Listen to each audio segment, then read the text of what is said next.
You said it would be the last time. You closed the tab, put the phone down, and told yourself, I'm done. But then a few days passed, maybe even a few hours, and somehow you were back in the same place again. Same habit, same loop, same regret after. And that's the part that starts to scare you, because now it doesn't just feel like a bad habit.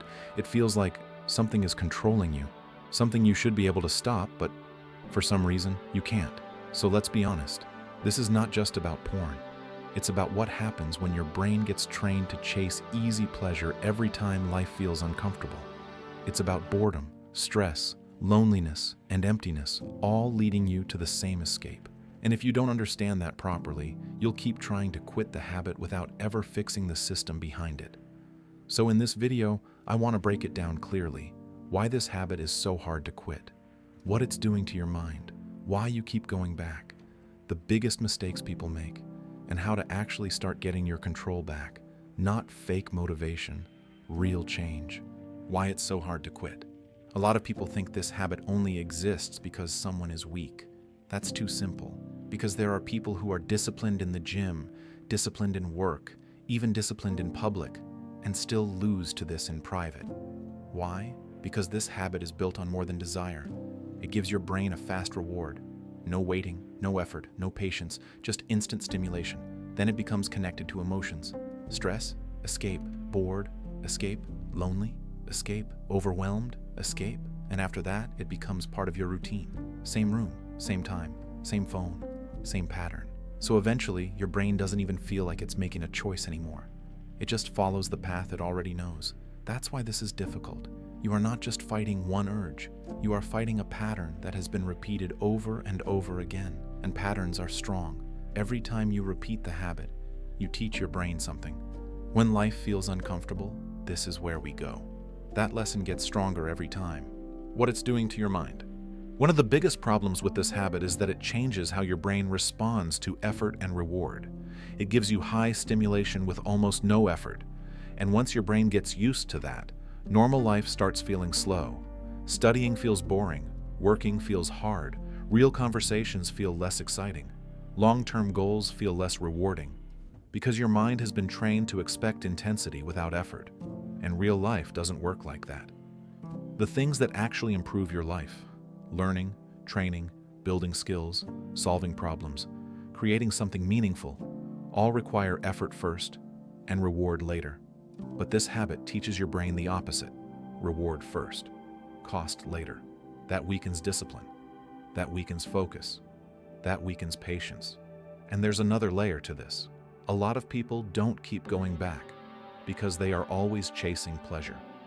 Sometimes they go back because they are trying to escape pain, stress, frustration, rejection, loneliness, emptiness. Instead of dealing with those feelings, they use the habit to temporarily avoid them.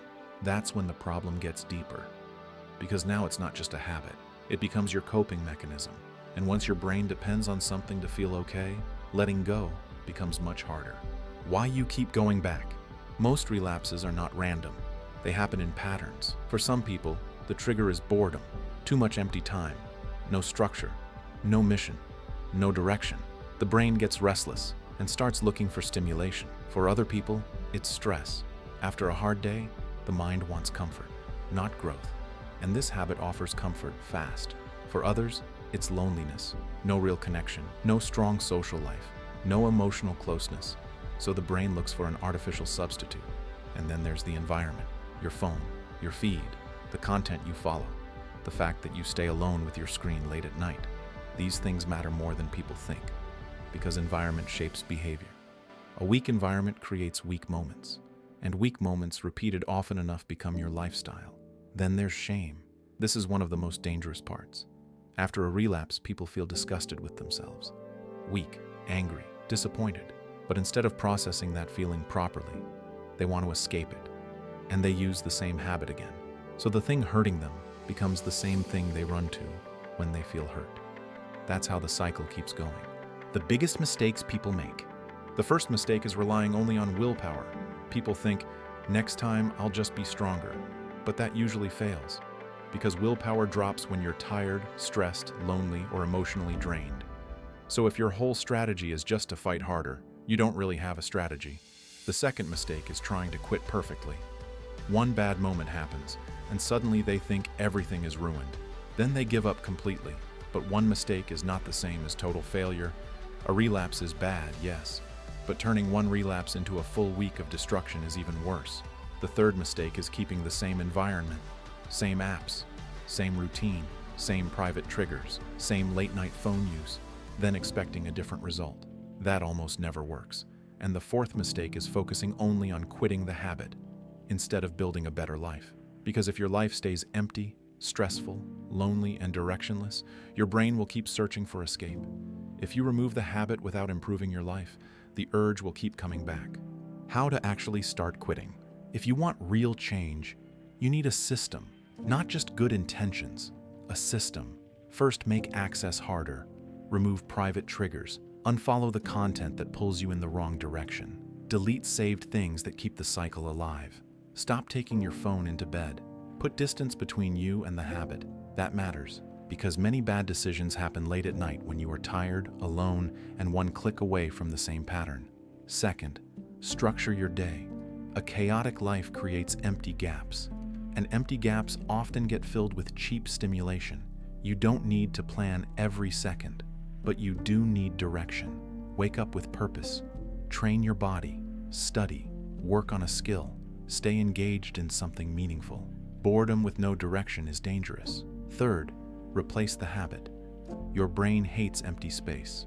If you remove a strong source of stimulation and give your mind nothing in return, it will try to go back. So give it better rewards. Exercise, reading, learning, working on a goal, building yourself. These are not random good habits. They are replacements. They teach your brain that reward can come from better places. Fourth, learn your triggers. Notice when the urge hits. Is it late at night? After stress? After scrolling? When you feel rejected? When you feel alone? Because once you can see the pattern clearly, you can interrupt it earlier, and that is powerful. How to handle urges and relapse. When an urge hits, most people panic. They think they must destroy it immediately, but the truth is an urge is not permanent. It rises, peaks, and falls. It feels powerful in the moment, but it does not last forever. So instead of reacting instantly, pause. Notice it, name it, tell yourself, this is an urge, it will pass. Then change your state, stand up, leave the room, wash your face, do push-ups, go for a walk, stop being alone with the trigger. The goal is not to never feel temptation. The goal is to stop obeying every impulse. That is where self-respect starts returning. And if you relapse, don't turn it into a full reset. Learn from it. What triggered it? What emotion was underneath it? What part of your environment made it easy? A relapse should become information, not identity. The faster you recover, the weaker the pattern becomes over time. At some point, this stops being about quitting porn. It becomes about becoming someone stronger, someone with self-control, someone with discipline, someone who can sit with discomfort without escaping. Because the deepest damage of this habit is not only what it does in the moment, it's what it does to your self-trust. Every time you say, "I'm done," and then break your own word, your self-respect gets weaker, and that affects everything. Confidence, discipline, momentum, the way you see yourself. So yes, quitting matters. But the bigger goal is this, to become the kind of person who doesn't need cheap escapes to survive life. A man who can face stress without collapsing. A man who can feel lonely without self-destruction. A man who controls his attention instead of being controlled by it. That is the real win. This is not an easy habit to break, but it is possible. Not through fake motivation, not through one emotional promise at night, and not through hating yourself. You change by building a better system, a cleaner environment, a stronger routine, better coping habits, more awareness, more self-respect. You do not need to become perfect overnight. You just need to stop feeding the pattern and start building a better one, because every day you are training your mind, either to chase comfort or to choose control. And those small decisions do not stay small forever. They become habits. Habits become identity. Identity becomes life. So start today, not perfectly, but properly. And if you want more videos like this, deeper, practical, and focused on real self-improvement, subscribe. This is the direction now, not just motivation, real change.